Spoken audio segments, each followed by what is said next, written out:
So good morning, good morning, good morning. Happy Monday. As I like to call it, Happy Miracle Mindset Monday. I am all about setting your mind so that it can create miracles.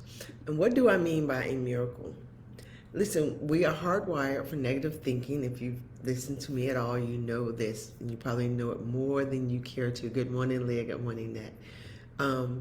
Because we're hardwired for negative thinking, we have to be intentional about setting our minds.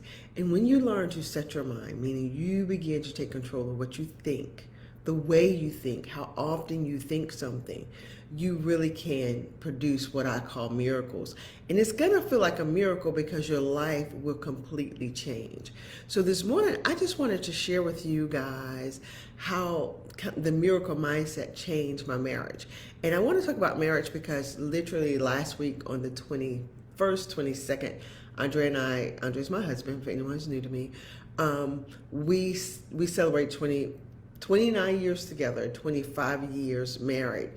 And I think that's a great accomplishment because one of the things I wanted to do is I didn't want to just be married for a long time or forever. I wanted to be like happily married. I wanted to enjoy my spouse. That was one of our goals when we began the whole marriage process. Like we committed to one another that we would commit to happily marry. But in saying we would be happily married in the early stages, we wasn't clear about what does that mean.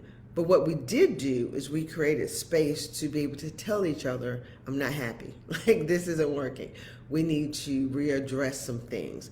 Now, what I would like to share out of full disclosure is our first 12 years of marriage was rocky at best. Like, you had that honeymoon phase, those first 2-3 years that felt more like a honeymoon. I would say probably for us the first 2, being that we was together for 4 before we got married. We didn't have children until we was 4 years into our marriage. So the craziness was happening before the children. But the craziness wasn't happening because of anything outside of our marriage. It was because of the way we were both thinking. We had some absolutely crazy thoughts and beliefs about marriage. Just unrealistic expectations, more of a fantasy belief about marriage than we had about what marriage really was. And neither one of us had an example of a marriage before us to kind of lean to or glean from. We didn't have anyone who was doing marriage, particularly for me, the way maybe my fantasy of marriage was part of that problem too. But we didn't have anyone that I saw that was living a marriage that I desired. And so I didn't have what, some people now would call a marriage mentor. And so because of that, we was just like fish flailing through life. However, 12 years into our marriage, and I remember it being 12 years, is because we basically hit a level of devastation. It was a place where 2010, 2011, yeah. And I'm gonna tell you why I remember that date is I was recently speaking with a friend and she told me in 2011, 10 people that we knew went divorced that year or went through divorce that year, 2011. When she said it, I thought about, wow, 2011 for Andre and I was the year we could have also been on that exact same path. In fact, we was headed that way until we decided, you know what, let's see. Like let's go deeper. Let's figure out what these issues are.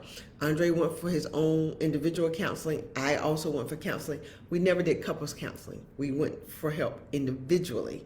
Because, and what we discovered and learned was we had some real messed up thoughts and beliefs about what love and marriage was individually, independent of one another.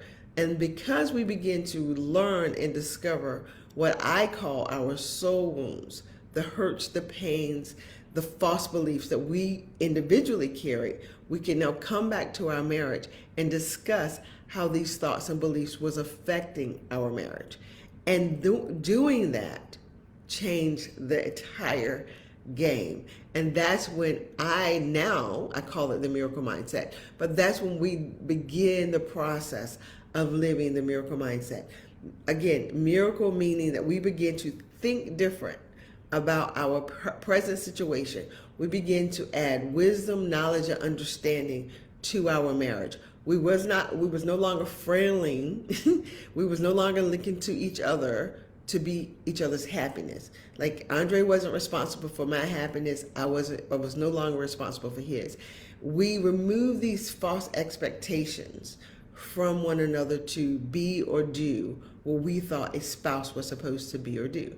We begin to get real and honest with self first about what were some of the notions and beliefs and thoughts that I brought with me into the marriage. What did I think a husband was supposed to do? And how did I use this should list all the time? And when Andre didn't measure up to my shoulds, this was a problem. Here was the crazy thing about my should list and his too. And guys, I'm saying should, SHOULD. What you should do this. You should know that. You should know by now these things, right? My should list. What was interesting about that list is I rarely shared it with him.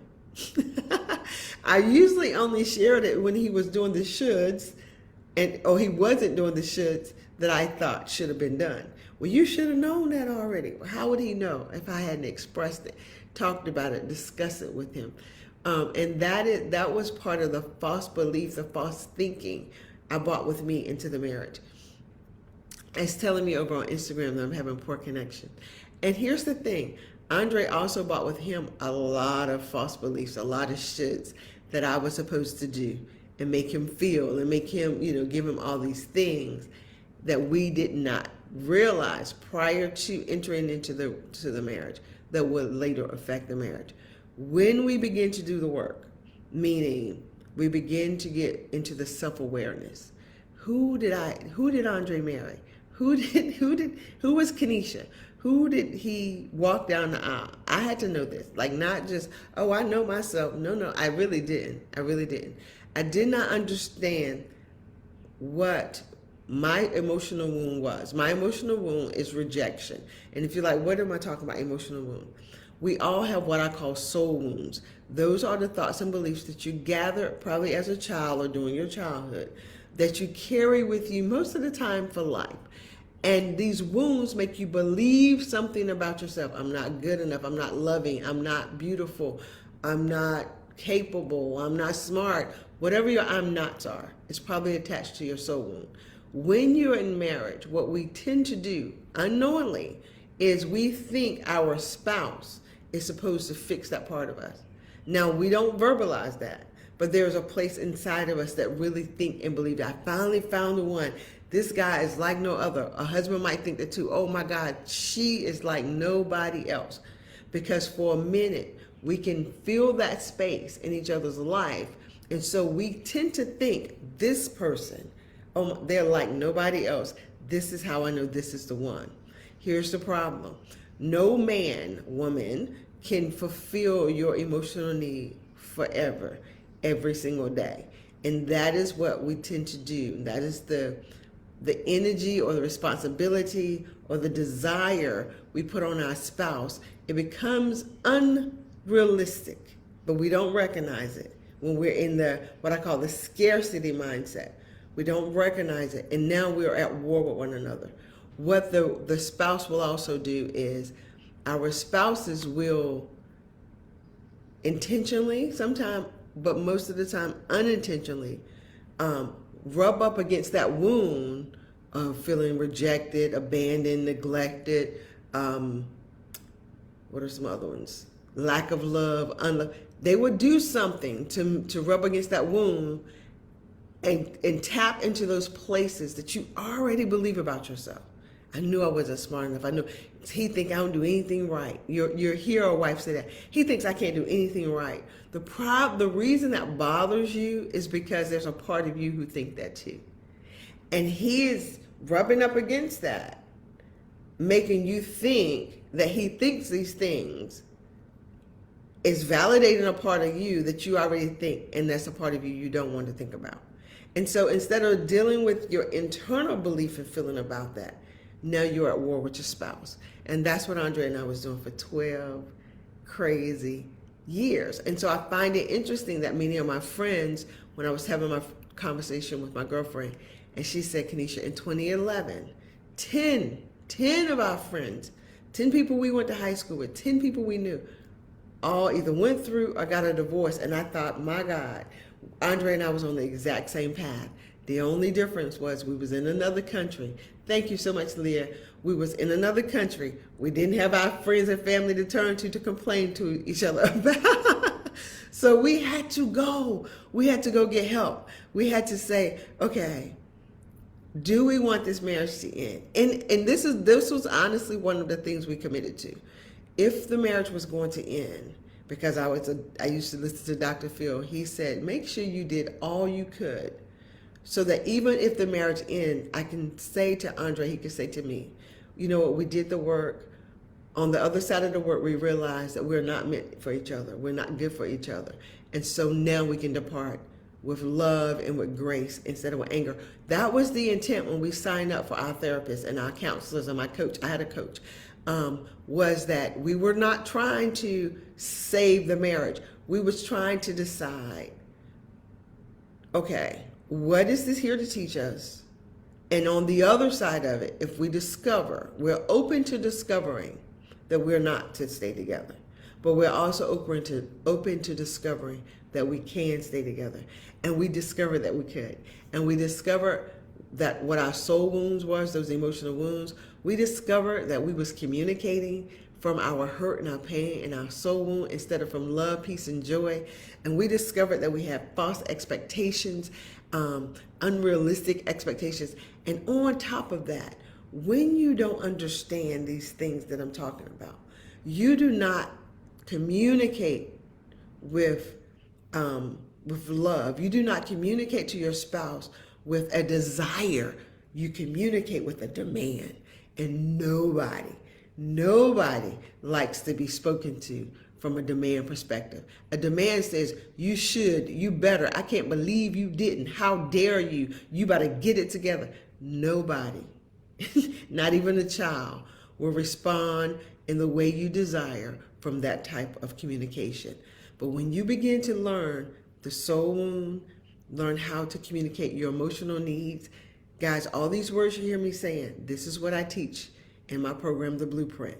I teach you to recognize, what is your soul wound? The soul wound is not the wound that's the worst. I feel rejected. Here's the problem about feeling rejected. What are the messages? And so my soul wound is rejection.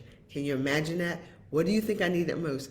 Love and acceptance. And so when I needed that love and acceptance, I was pulling at Dre for it, but I couldn't communicate that. All I can communicate was, you don't spend enough time with me. He's like, we just hung out yesterday. What I was really saying is, in spending time with me, I don't feel important. That's a different level of communication.